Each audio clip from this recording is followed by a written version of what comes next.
Hey, what's going on, family? Welcome to another episode of the Finance Bro, where we have real conversations with real people about money. Today, I have little bro Kadeem Murray on the show to come chop it up with us. I'm really excited. I've been trying to get him on here for forever. He actually just got back from a deployment, so real happy getting to have you back. Super excited when you came down because it's an energy you bring that some people can't match. So it's great to have you here. So before we jump into it, please go ahead and introduce yourself, my brother. All right, yeah. Kadeem Murray, come from Stone Mountain, Georgia, not too far from Atlanta. I'm Marine Corps, Captain United States Marine Corps. I'm a supply officer by trade. Currently, I'm the Bruz. Not currently, I'm the Bruz. Sigma Gamma Gamma, Okinawa, Japan. The good bros, the good Qs. Shout out to the Sigma The Gamma good Gamma Q, Qs. Far East Qs. We do that. Yeah. So that's a bit who I am right now. All right. So, you know, you just getting back from deployment. I know before you left, we spoke about a lot of goals that you were setting for yourself, specifically some being financially. So now that you're, of course, on the finance, bruh, it's only right that Yeah. I want. Can you describe like what your goals were and like how you came about, creating those goals, and then like what you've been doing to work towards making sure that you can accomplish them as well? Okay. Yeah. So like throughout life, people got lifetime goals and people talk about generational wealth. So coming and talking to different people who've been on deployment. This is my first deployment. So talking to other Marines, and you talk about how much money you can make and how much you save. Because you're away from home and you don't have you don't have anything to spend on, especially being on a ship for 6 months. Only Yeah. time you get off is to buy food or go out shopping. Or other than that, you're just saving money. So my goal was really just to save. Um, and then just while on deployment, I got to thinking a lot. I had a lot of time to think. If I wasn't working, I Yep. was laying in my rack or walking around, going to the gym, and just had time to think. So sort of felt like a prison, man, for real. Three Go to hots in the the cot, gym, man. 3 hots in the cot. Right, yeah. But no, it was good. We had our freedom. Um, yeah, so I had a lot of time to think about like what I want to do and my life. So when I got off, or my time of like what am I going to do when I get off the ship? Hmm. And it's really just like living life. I want to enjoy life. Eventually, like start a family, and so starting to get and think about the family. You think about like, okay, like what am I going to do for my wife and kids? I'm single right now, but it's like what am I going to do for my wife and kids, and how will I Planning for lead the them? future. Yeah, plan for the future. How I set them up for success.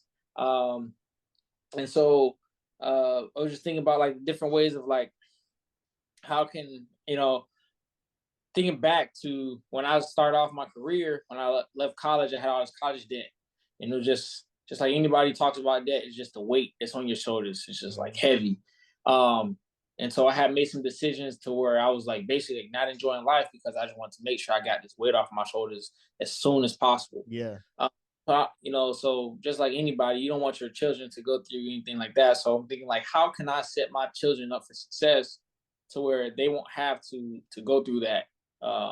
When they grow up and they start their career and they go to school debt free, look, they know how to work with money. They have vast amount of financial literacy, um, and they just continue to be successful without being like silver spoon fed. Like, hey, I give them the tools and they know how to use the tools, Hmm. and then they go on throughout life And do and just great be great. things.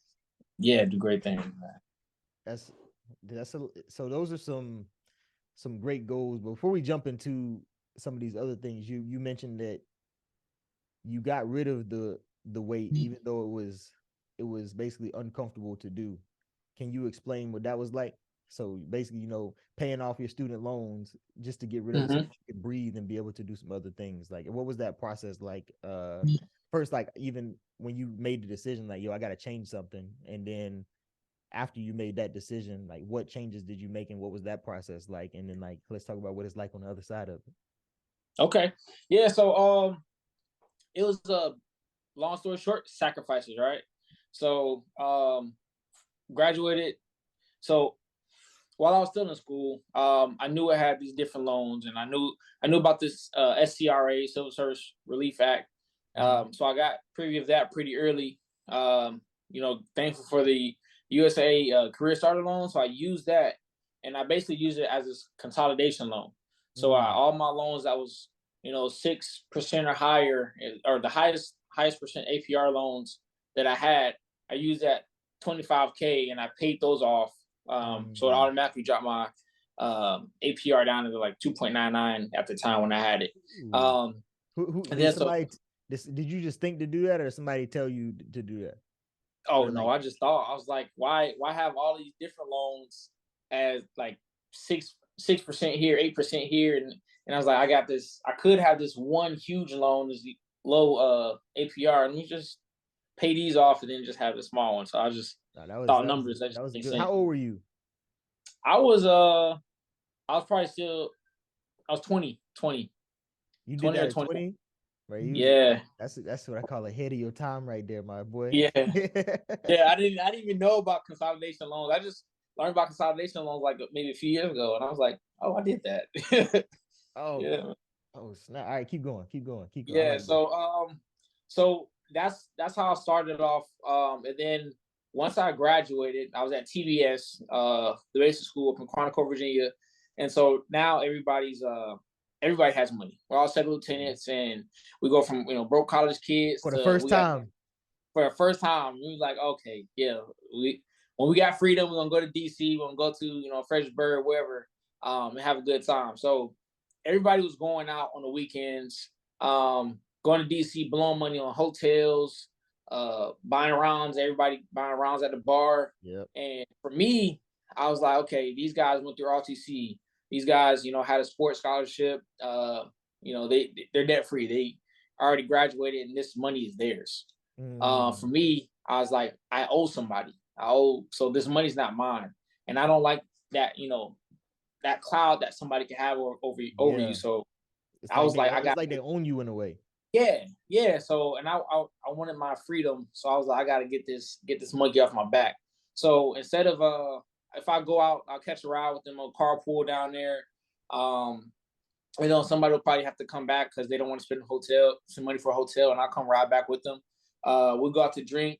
I'll probably buy a bottle for pregame before then, and at the bar, I'll just chill, or be like the sober guy, or maybe just like not have as many drinks or something like that. But that's what it came down to. People would go out to eat. We'll go to the field, we eat MREs all week or whatever, and then come back. He's like, oh guys, like let's go out to this restaurant, we'll go out to that restaurant. So instead of doing that, when I was there too. We did that when I was there too. Yeah, so like, and it was crazy because like only a few people were like thinking like me at the time. I was like, okay, I could spend all my money at the restaurants, or I could stay here. I go to the Hawk, because the Hawk had like you buy a beer, but they had all the food for free on Fridays. Yeah, Hawk Fridays. So we'll go eat that food for free. And then other times, like we're on Camp Barrett, then we'll go to the Chow Hall. Chow Hall had meals no more than $6 a meal, depending on what time of day it was. So I was like, I could do that since we didn't have access to a kitchen or anything. So I did that, and I just like was trying to find ways to save money in order to pay off this debt aggressively. So a lot, I don't know the percentage, but a lot of my paycheck, week after, bi-week after bi-weekly, will go straight to my loans. And I was just to pay that off super aggressive. And then over time, I started learning more and thinking about, more finances and stuff. And then I found out about the snowball effect. And then I started using that later on, and just moving, just tackling it, just getting rid of it. So would you say, because I'm glad you brought up that snowball, right? Because I like when I speak with people about getting into like paying off their debts. Many of them are very like discouraged, like these numbers are so big, I just can't see it going away. And so this process that you described, right, it all started with you just making a decision, right, to make a change, right, and then after that, the focus was on finding ways to cut out the extra spending so that you could fully focus on paying everything down. And that's a difficult process to maneuver through. But would you say that you the only way you got better was by doing it, and as you did it, I wouldn't say easier, but it became a part of your routine, which didn't make it seem like it was something extra that you had to do anymore. It just seemed like something that you should be doing. Definitely, definitely. It's just, yeah, because and it was, I think it's really easy for me starting off like my life and career outside of college, because it's like you don't miss nothing you never had. So if you're not used to spending Mm, all this, this 3K every month on like for yourself, yeah. um, then it's not like I'm cutting out anything. It's like it became forced a habit, and as I got paid more, I got to spend more towards that because I'm not used to having this extra money in my pocket. Mm. So it just became a part of me. And then it sort of slowed me down to like make impulse buys and purchases. Um, it just disciplined me a lot. So that's sort of how I had went through it. Um, and it wasn't too much of an adjustment. It was more just yeah, that's just who I was. And so some people would call me cheap. Um, some people on the other side are like, oh yeah, he's being frugal. And so I was just like, look, I got goals, and I want my freedom, financial freedom. And so that's, at the end of the day, that's where I just kept my eyes focused on. It's funny that you mentioned that people called you like cheap and then because I dealt with the same thing forever. And Right. it's it can be annoying when people don't understand the bigger picture, but Mhm. it's also important to understand that those people who call you names ain't gonna come to pay these bills for you at the end of the day. So it really doesn't matter. And I think that's Yeah. something that's really important for people to understand as they're trying to pay off debt is people are gonna say things, but you can't let that eat up space in your mental because you already have to focus on the mission at hand and nobody can carry it out but you, which means your opinion is the only one that matters. And if you tell yourself it could be done, it'll be done. Mm-hmm. The only question is how fast. Right. Yeah. Yeah. Because I remember I'm laughing in my head, but like I remember it was a couple of times we went to the bars, and I told you like I wouldn't buy as many drinks or whatnot, right? Yeah. So we were down in DC, and and I'm out with my friends, and so they're buying shots, like, oh man, I got the first round. I'm like, all right, cool. And so naturally I don't like people doing stuff for me, because sometimes I feel like I gotta reciprocate. So Yeah. I want to, you know, give and take, right? And so they're like, "Oh yeah, I got the first round." I was like, "Yeah, I'm good, y'all." Like, "Oh yeah, Kadeem, here's your shot." I'm like, all right, well, got it now. Like, cheers. All right, cool. Then the second guy, he goes out like, "Yeah, I got a round for everybody." And I was like, "Yeah, y'all know I'm chilling." He's like, "Nah, Kadeem, I got you a shot." And then so third round goes around. It's like, "Well, it's time for another shot. Let's go for another shot." Yo, Kadeem, you got it? I was like, yeah, yeah, I got Oh y'all, I yeah. got y'all. So sometimes I'll stop and say like, you gotta make sure like your friends who your circle is, Mm-hmm. they either are aware of your financial goals, or like they respect your financial goals. Because if not, then you can get like put in like peer pressure. And me being what young 22-year-old Kadeem at the time, I was like, yeah, man, I got this round. And so I'm trying to think. Um, and mind you, like throughout college, I didn't go to the bar for real. I would just pregame, wherever, and then we'll go to the party. Same. So now I'm out, and I'm like, okay, I gotta get me some cheap liquor. So I What's in didn't the know about well? like, yeah, so I didn't really know about top shelf, bottom shelf, all that, or house liquor or whatever. So I was like, I seen something on the floor, and I was like, maybe that is bottom shelf. Like I was like, I didn't know to ask for house, and Yeah. so I was like, yeah, let me get 8 shots of that. And so I'm like, okay, so or it was 5 shots of that, and it was like some crazy number that, yeah, it showed up to be like $80. And so I'm thinking like,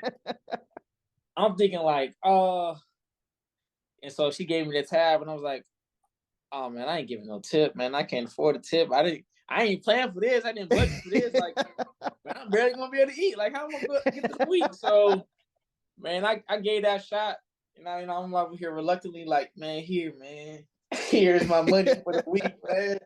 And yeah, we took it, and I was like, man, my whole night was blown after that. It could have been a great night. I was like, yeah, I'm ready to go home. Oh, So yeah, so I yeah, think really, I done been there before. I'm just yeah, picturing the same situation, and it's like, yeah, but that's the building the power to say no. But that's why it's almost easier. I tell people it's easier to just find alternatives to those environments when you're trying to hmm go through this process, because it gets hard to tell people no when you're in it, right? But it's like I physically can't come there because these are my goals. But it goes back to, like you said before, right? Like you have to hmm make sure that everyone is aware and hmm respects your financial goals. But that, just like we do here, where we everybody goes to the house most of the time, and we hmm have a great time, we save money, and yep, we do things that economically make sense. It's just, right, yeah, why wouldn't you? But it's also because everyone around here also wants to, they aspire to do and achieve more. So it hmm only makes sense. Why would we all not do something that can help all of us move forward or progress forward in life? yeah. We all look. So yeah, we all go to the house, and so everybody likes to go and spend like $1,000 on VIP at the club. Man, we can have a club here, like we do at your house. Like we had the music, had the drinks, good vibes. We, Mm-hmm. it is a Food, club. Yeah, food, like we good. And everything, so like everything you sometimes, need. yeah, so sometimes that's what it takes too. Like, find like-minded friends and y'all just congregate together and y'all have a good time and y'all still are meeting your goals, bit by bit.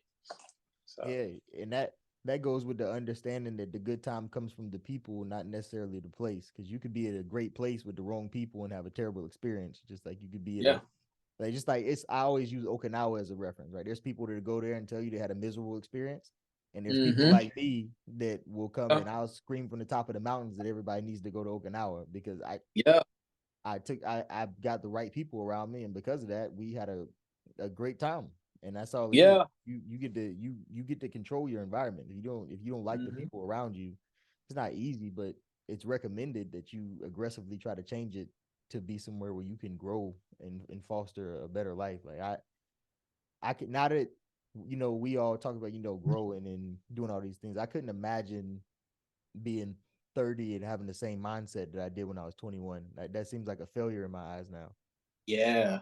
That and you just like what do you got to show for it? Because Mm-hmm. what I mean, like that mind, like 9 years, like you think back and it's like, man, time flies, but you learn a lot, you develop and grow a lot over time, or should be.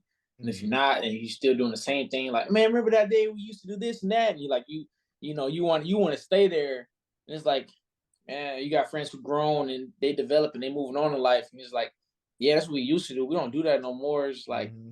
now you over there, you feeling like, dang. So I couldn't imagine that, man. That's Yes. that's rough. So you also mentioned earlier about how you were making plans for your children, right? So they don't have to worry about getting out of school and having a bunch of debt and generational wealth, which you mentioned as well. And so I guess my first question would be, what is generational wealth to you? Like, what do you see that as? So for me, it's more so where my kids have a foundation. Mm, So you know, you can get into it deeper, but it's like you think about us as a race, and having like these, constraints in comparison to different races in mm, America or in the world. And I don't want that to be an excuse because some people can use it as an excuse. mhm, Um, or some people, I mean, just however you look at it. But I don't want my kids to have that option. mhm, So I want them to know their history and everything, but also be well, put in a position to be set up for success to continue to build on this foundation that they've been blessed with mm, through the hard work of their ancestors. mm, And so now that they have this foundation, they can uh, they can build on that, and then they can pass it down to the next generation. It's not because uh, some people think like, okay, I have $100, I'm gonna die tomorrow, I gotta spend $100. mm. If I got $100 and I I got a can't take it kid, with me. right? Yeah, I can't take it with me, so I'm gonna go buy this fur coat. Y'all bury me in a coat. And it's like no, like especially like if you got kids, I think like my thought process goes, if I got $100 and I got a kid, I got one on the way, or whatever the case may be, or I got nieces and nephews right now. So that's what I'm thinking about. Until I get my family, I got my 10 nieces and nephews. 10? All right. I got 10. So right. Ooh. So we got a whole little pack over here, right? So I'm like, if something happens to, God forbid, my brothers and sisters, um, and they come stay with me, I want them to, like, still have that family and have like resources, An at their opportunity. Yeah, resources, opportunities. yeah. So it's more almost lost my train of thought. So dang, lost my train of thought.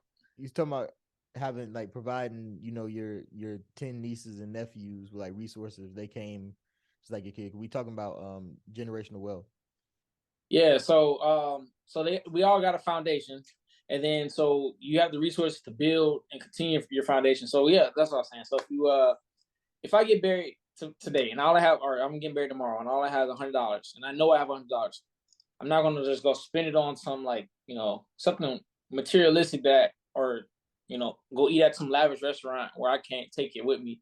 Um, what I want to do is, you know, probably invest it, save it, where it's gonna like build, it's gonna collect interest and compound interest. And then when my nieces and nephews get, 18, 21, they can say, oh, Uncle Kadeem left me that, so let me go take that. And I remember he taught me about this, he taught me about that. So let me go take this, $300 that from the 100 that he put in there, and let me go do this and flip it and make it however much. And then so now they made it, $10,000 by the time, whatever the case may be.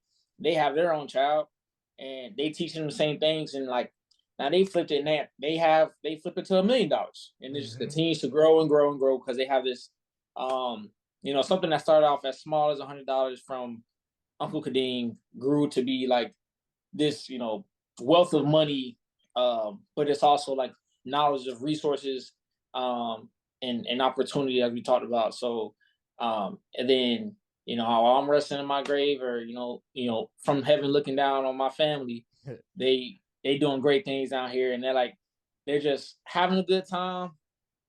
They they're working, or making the money work for them, because they know this system, they figured it out, and they don't have to struggle. It's like no opportunity for struggle. I don't know why. Like, some people love to struggle, but I think people like love to make it out the struggle more. But if you never have to go through it, what I want to do is, I want to say this, like, I don't want them to ever like feel like spoon fed, unless it's like spoon fed information, but still keep them hungry for more. Yeah. So they know the resources, but they learning more and they figuring it out, and like they want to grind, not to go through, like, to fight out of a struggle, but because the achievement just feels so great.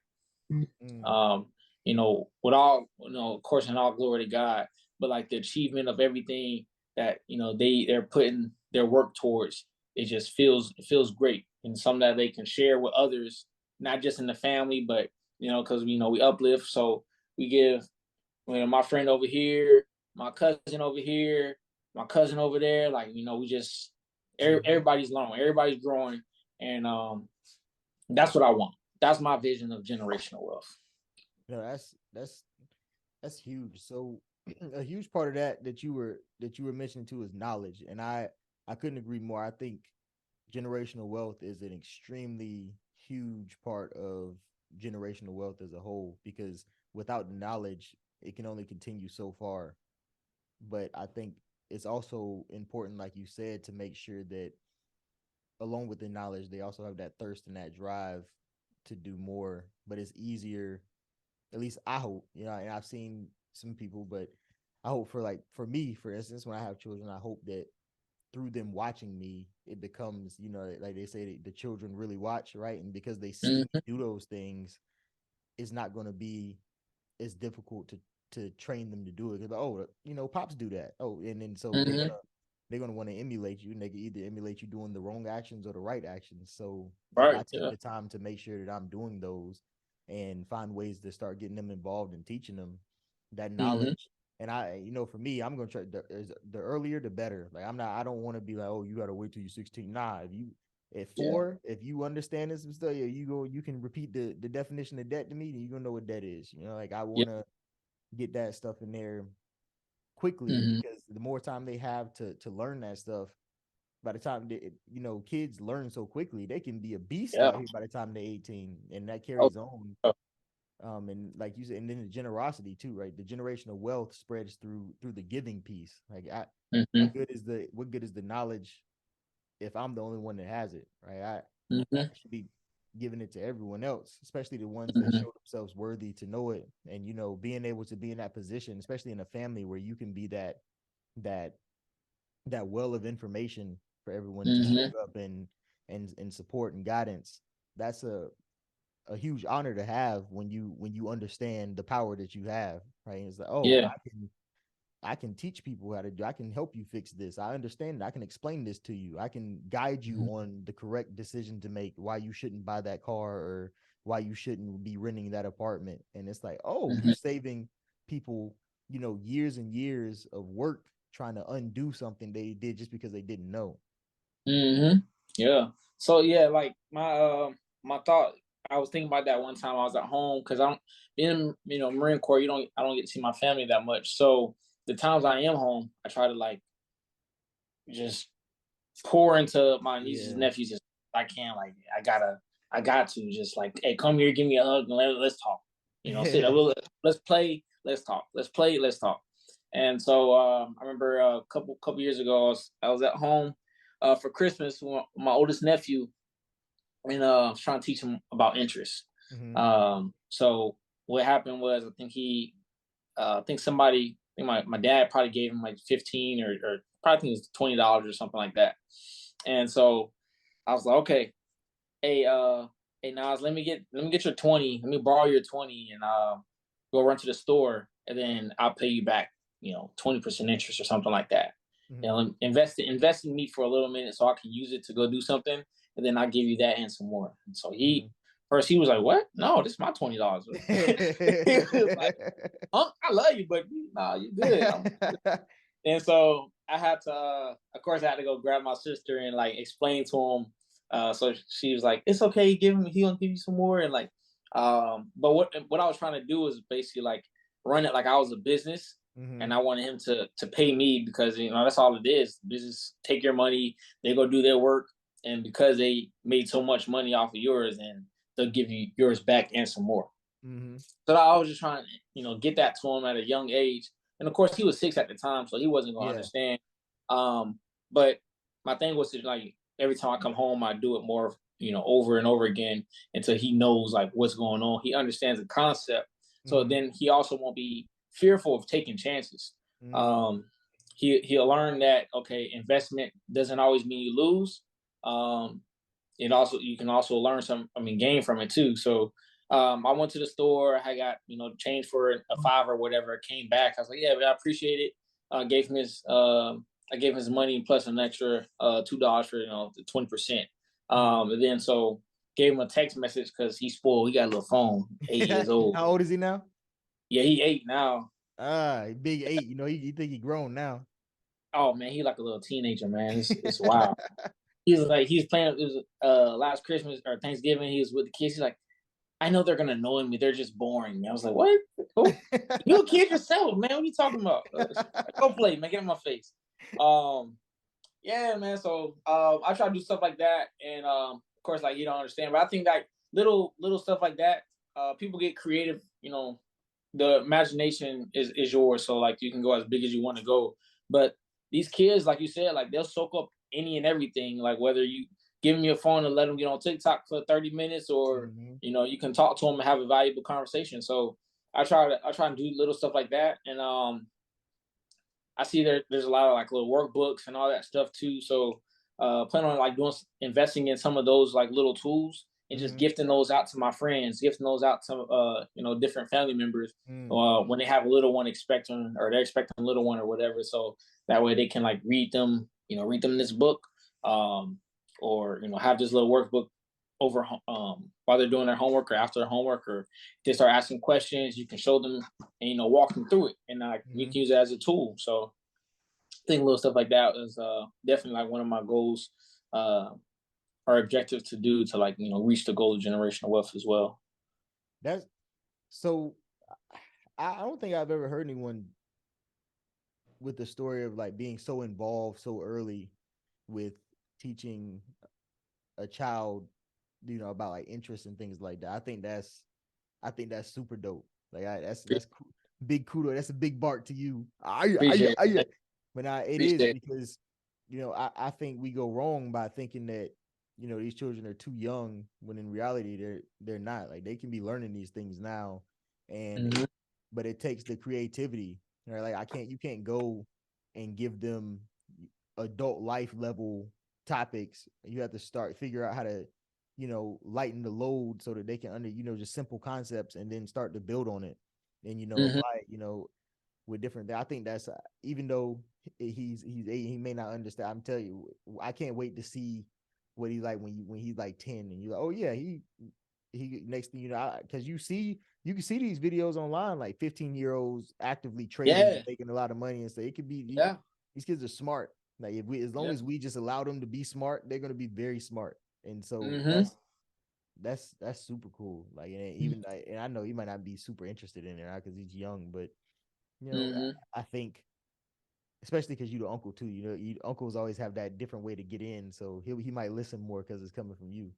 Yeah. Yeah. Yeah. So yeah, um so yeah, what got me thinking about it one time was I was in college, and it's similar to what you were saying. Like you'll see all these different see these different stories of like young children, young adolescents, teenagers, just doing great things, making tens of like thousands of dollars.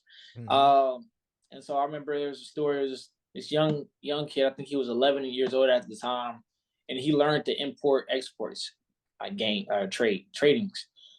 So what he was doing was he had a fascination with bow ties, and he was like real creative. So he would design bow ties, and like and kids draw all the time. They sketch, they doodle, Mm-hmm. and like their creative mind is just like, and so he can come up with thousands of ideas. So what he was doing, or his parents, seeing this in them, um, he would design bow ties. They would go to some Asian maker, and they would like go buy them, and so they would have them come order a bunch for like dirt cheap.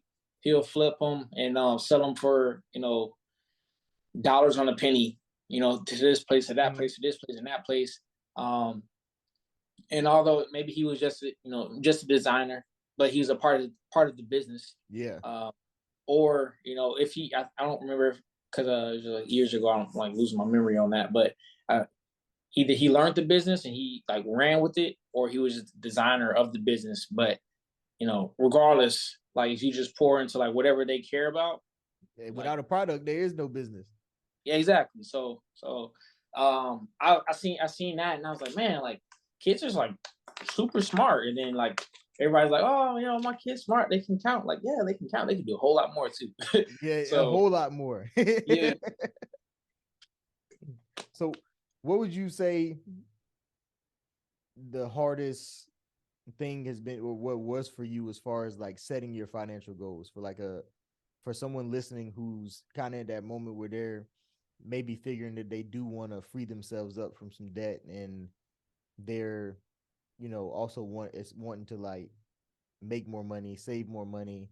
Like what are some things that I know we talked about, friend group, and we spoke about, making the tough decision, the sacrifices.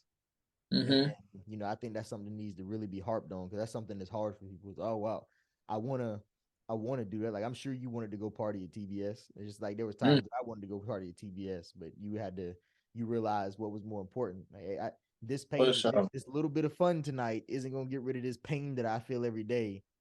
And Mm-hmm. if I do this, this is gonna make this pain last this much longer. Yeah, I'm Mm-hmm. good. Yeah. But that's Um, difficult.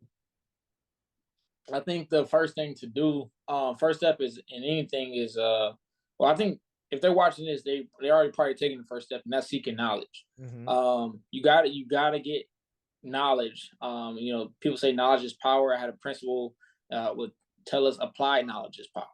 So once keep seeking this information, whether it be come from watching a credible podcast, reading a book from a credible source, taking courses online, taking courses in colleges, just educate yourself about money, because a lot of people get overwhelmed and they get intimidated from, is this possible? Oh, I'm not this kind of person. I can't make this money.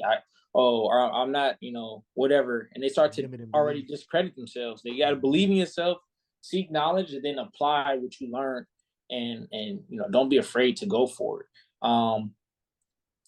So I think the first thing for me was I took matter of fact, it's crazy. It's right here. So I took this my freshman year in college. I took this family and personal finance class, and this is like one of the workbooks they gave us.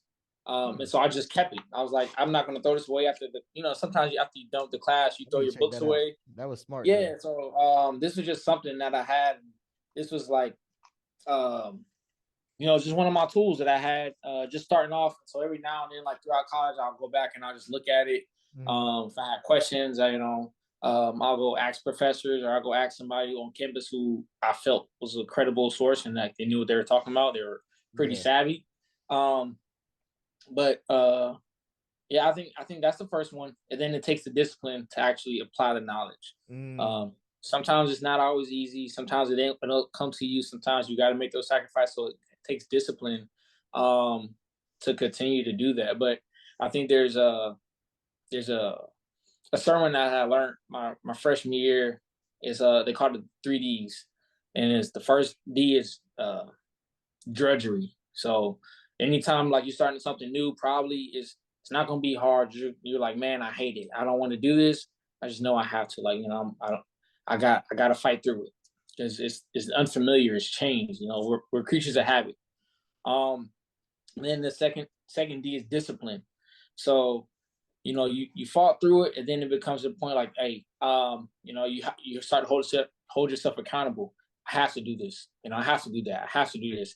And so you begin to work. You put in the work over time, and that you see stuff appreciate from it. You see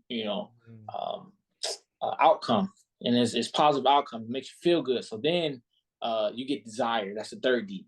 Now you want to do it. Like, okay, like how can I do this? Or somebody's asking you, hey, let's go do this. Like, I got to go do this because it became something you want to do. So 3 Ds I think it's something I can apply to this as well. Like, it may not be easy at first, but over time you'll get used to it, and you keep putting enough work and the knowledge that you learn, and you keep applying it, and then you'll see some positive feedback from it, and then you just you feel good about it, and it's just a path to success for you, and that's all you got to go. You got to go through your path. Now, when it comes to that part of seeking knowledge, so there's many people who feel like they don't have enough time in the day to seek knowledge. And with you being a ground supply officer in the United States Marine Corps, you're the epitome of no time, right? So right. Yeah. What would you recommend for someone who feels like they may not have enough time to be able to start trying to learn these things? I think with anything, like, you gotta make time. You make time for what you care for. Or you can't really make time, but like, because time is finite. But you have to like find windows of opportunity, or make windows of opportunity for you to really learn what you care about. So if you truly care about it, you'll do things like in the morning while I'm getting ready for work. I'll listen to a podcast, or like Money Myth, Wall Street Money Briefing Minute or something. Like, those are only like a minute or two of just information that's going on in the world, so I can stay abreast of like what's going on my way to work, instead of listening to the newest album that just dropped, or whatever the case is, or the morning radio to listen to some gossip. I might still listen to like another podcast, or I might listen to something else um, uh, or something, something along those lines. Like, look, I think commute. If you don't have much time throughout the day, in your time with commuting to and from work, or Mm, offices, or whatever the case may be, that's perfect time. Um, in your social groups, and like over the weekend, anytime you have off, just having conversations. Um, if you don't have friends in your circle who aren't, challenging you, or like, making you think like twice, like, okay, what am I doing? I gotta catch up. I don't, you want to elevate yourself because you are around great people, then you mm-hmm, probably gotta pick a different friend group, friend circle, or just have different people. Like, okay, I have these guys who I want to like go party with, and we just have a good time. These guys who I want to have those intellectual conversations, we can pick each other's brain, mm, um, and challenge each other in that sense. So it might, I say, like, you just gotta make time at the end of the day, whether it be on your way to commute. I think these are like a couple ways to start off. When you going driving around, or just like in your free time when you're not at work, find somebody who has either that you feel either reached their goals or is aspiring to goals like you, who's also seeking knowledge, mm. and just learn from them as well. Yeah, and I, I believe that people don't look at how they're using their time throughout the day either, right? Because if you think about it, somebody go scroll on Instagram for 20 minutes. And it's Yeah. instead of scrolling on Instagram for 20 minutes, maybe you could have read an article or an ebook teaching you about something. So it like you have to be creative. And even if it's you had a long day at work and normally your routine is to watch 3 hours of Netflix, maybe 30 minutes goes to reading some part of a book or something just to Hmm. build the habit and trying to find ways. People see it as more work, but whether you see it as like daunting more work or not, it's required. And so Hmm.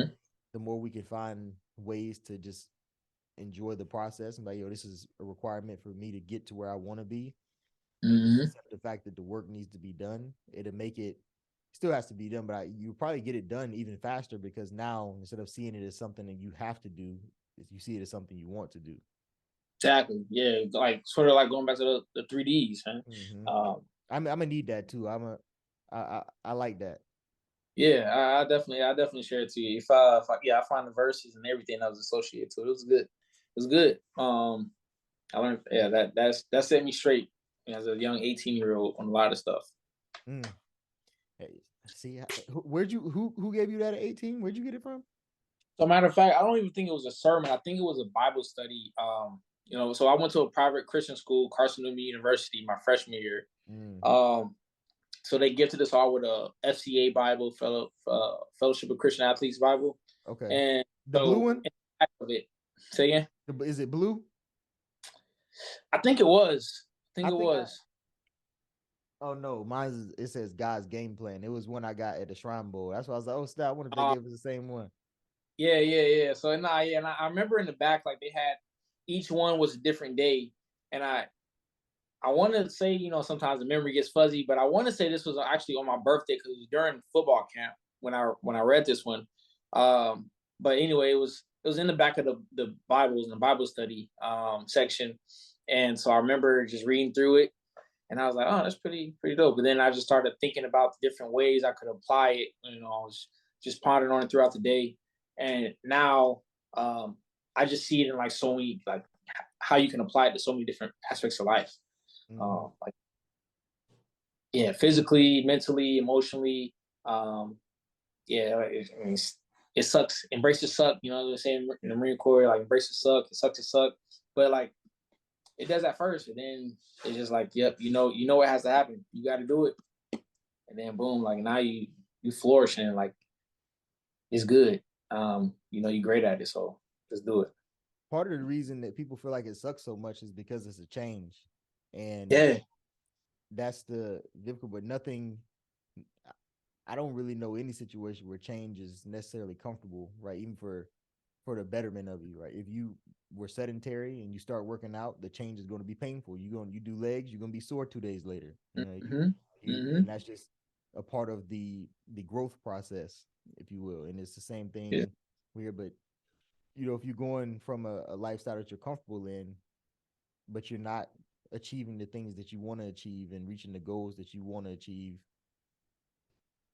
clearly there's something wrong with the environment. So you can't, I feel like you can't expect a change with your outcome if you don't change the environment that you're trying to create the outcome in.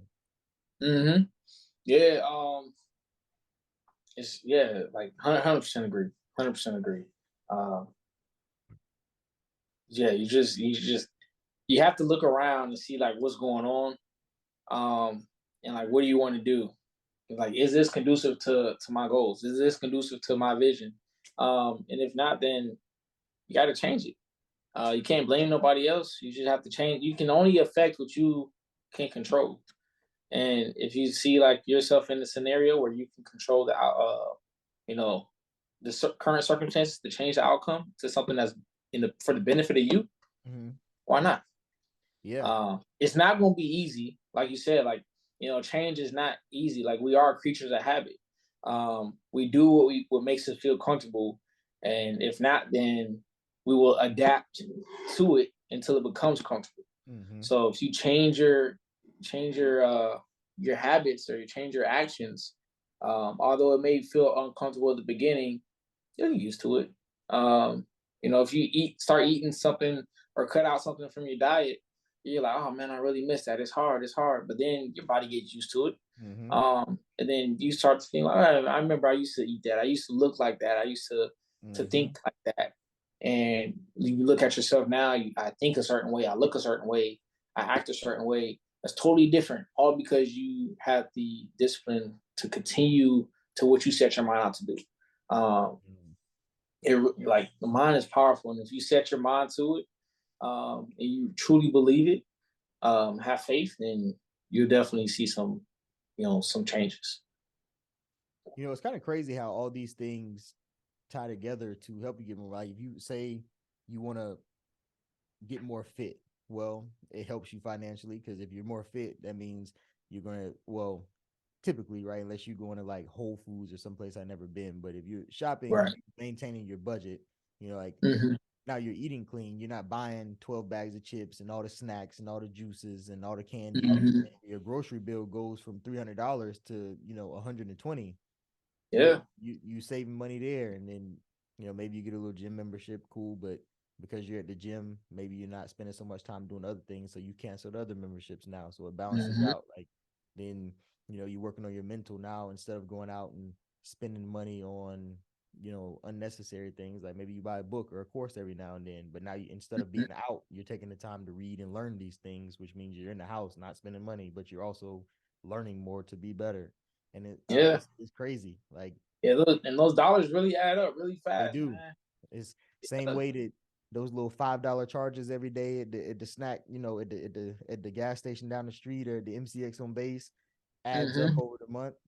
It works the opposite way too. If you can cut down Mm-hmm. on what you're spending every day and you have that positive delta throughout the Yeah. month, that adds up and it Yeah. becomes a game. Like what else can I cut out?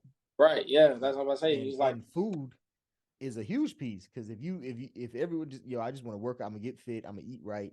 You're not eating out, you're not ordering DoorDash, and you're not buying junk food. That's a huge part of your money that you're saving already just by making that decision. right. Yeah. It's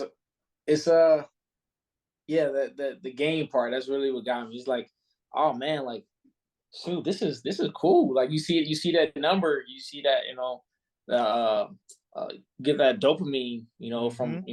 oh, this is cool. Like, all right, what else can I do? Yeah, I don't really need that. Like, let me cut that Mm-hmm. out. And, like, it just keeps on going. Or not, now you have all of this, and you're like, oh yeah, like, I really did want to do that. And I used to say that one day I'll be able to do it. Now that one day is here. Mm. So you can enjoy yourself, and like, because a lot of people think like, all right, yeah, generational wealth, like, I do this, I gotta cut this out, I gotta cut that out, and I can't live life. I just gotta live in the box. But now, like, once you get to your goals, and if you make goal setting normal, and it's like, okay, I have this money over here, I'm gonna set this goal up to go on this trip, and you start working for it, like, little by little, boom, you're there. um and then, so you start getting like more methodical with your goal setting. Like, Mm. okay, before I had to like plan a year for this trip. I want to go. I want to go there in 3 months. Mm, Uh, and I know where my money's going. I don't need this right now. That can wait. Whatever the case is, because now, like, then that's the reward of having, like, man, this is like, that's the reward of being debt free. Like, it's all yours. You can do what you want. Like, mm-hmm, you put the name to the dollar. It's like, okay, mm-hmm, I want to put that towards a motorcycle. I want to put that towards, something for my yard. I'm gonna go on this trip here. I'm gonna go spend this to go, gift my parents, or gift my wife or husband or whatever the case it would be. mm-hmm. But it's all yours. You can do what you want. I can go and invest this. I can go and whatever the case is. So now it's like, okay, before I had to pay this little bit off over here for this loan, and I can only put this much to my savings or this much towards my investments. Now that leg is gone. You Mm-hmm. know what I'm saying? So now okay, this vacation, it used to take me this long. I can, boom, I can do that. I can do it tomorrow. You know. Yeah. So that's a reward, man. And that's why, like, I always, like, aggressively attack debt. So that way it's like, whatever I want to do, if ever I need to help, want to help somebody, um or any of the, somebody, ask me for something, or I just want to do something. Somebody say, hey, let's go on a trip, next month. Ah, man, I can't really afford it, because whatever the case is, now I can. So Yeah. I definitely want, like, anybody listening, like, I use that as a incentive as well, man. So That's a beautiful part of it. When you organize and you have a plan, everything comes together. But it starts with that organization. Like, how big? I'm I'm assuming that budgeting was a huge part of your progress as well.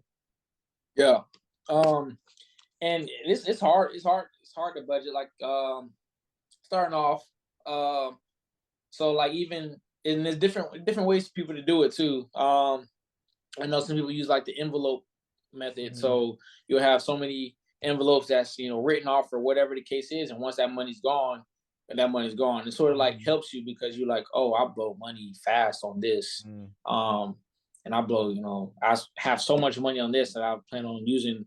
So cool, I can roll over the next month and continue to use whatever the Mm-hmm. case is, or I know myself and I know what I value, so I can take more out of this, and adjust my budget, because a Mm-hmm. budget isn't, it's not concrete. Like, once I said it is here, Mm-hmm. um, you should, want to do it a little bit, like, make it stick to your budget. But if you realize, like, okay, I over budget or under budgeted here, you can adjust it, and it's like a moving, uh, It's you know, liquid. It's yeah, flexible. yeah. So And I think, like, yeah, you can do that, or you can just, like, have different accounts, or whatever the case is. You can write it up and you can see what you've been doing in the past few months, and, like, really get an idea of, like, how you want to budget your stuff. But I think, yeah, it's very important. At least at least ideally, like, mhm, you have to have some kind of discipline, and a budget is definitely one of the best ways to help you out. I Um, would agree 100,000%. And here's the thing: is there's no way that you can actively track where your money's going unless you're actively tracking where your money's going at the end of the day. And mhm, one of the I always have my clients, I tell them to fill your budget out daily, right? Even me, if I spend money, I make sure I go put it in there because I want to know actively what I'm spending today on as we're speaking versus what I plan to spend for the month. And if I'm already creeping close to that, well, whoa, something's has to change.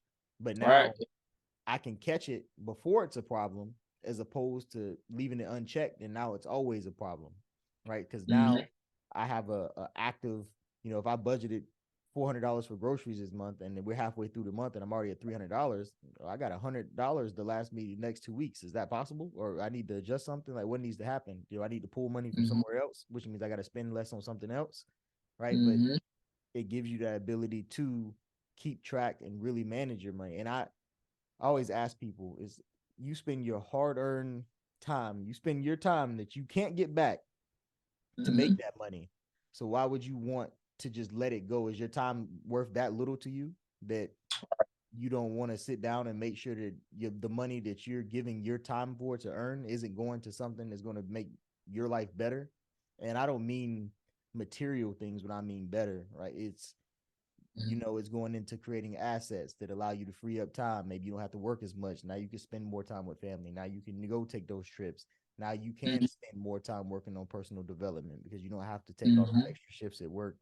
Um, these things all, it's it's Yeah, it's it can get fascinating. You can really nerd out, man. You can really nerd out.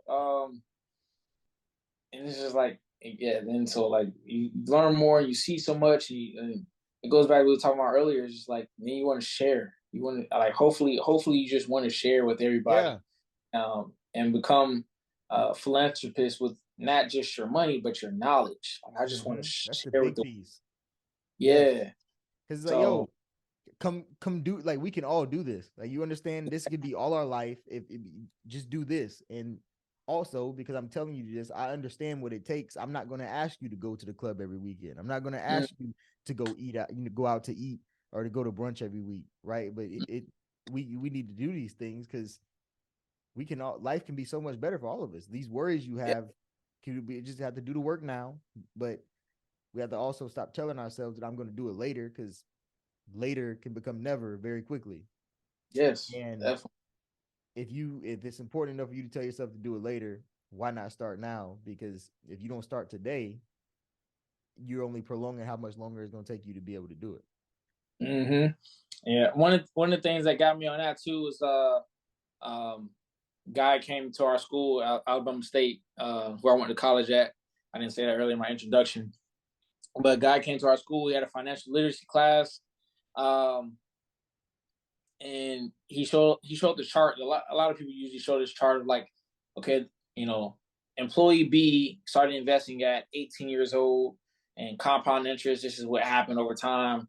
Employee employee A or whatever started investing at 35 years old. They started investing, 150K. This person only had 10,000 or whatever, and just showing the end like time of like how this person still had so much more money at age Mm-hmm. 65 or whatever. And Mm-hmm. it's like, oh man, so I can't keep putting this off because even if I do and I put so much more money into it, I'm really just robbing myself. Mm-hmm. Um, so might as well start now. Especially then, there's lessons and talks about how, of course, the younger person is more, not radical, but Risky. more risky than, older person. So like Mm-hmm. you get to be, whatever age, you're not going to be more inclined to put 150K towards something that, Yeah. because you like, oh, I need the security. Like I'm gonna need this, like for a rainy day Mm-hmm. or for whatever the case is. So, yeah, like don't cheat yourself, don't rob yourself, don't lie to yourself. Go ahead and if you got goals, go for your goals. Because tomorrow's not promised. It's not. So start today. So start Yeah. today. Well, Ugh. Kadeem, it's been a very great conversation, my boy. Before we Yeah. get off the show, is there any last words that you like to leave the listeners with? Um. You know. Really, just want to harp on financial literacy. Educate yourself. Educate yourself. Educate yourself. Applied knowledge is power, and you just got to be disciplined. It'll get better in the end. So that's all I Hey, got. Kadeem, really appreciate you again. For the listeners, once again, I tell people all the time that this show is about personal finance, but personal finance is way more than numbers and spreadsheets. And the more we can work on these other aspects, the more that it all come together, and the numbers and the spreadsheets will work for you. I promise. All right. But with that being said, thank you all for listening. Let's get into smoker. Hey, let's do it. Thanks for having me, man. Yes, sir.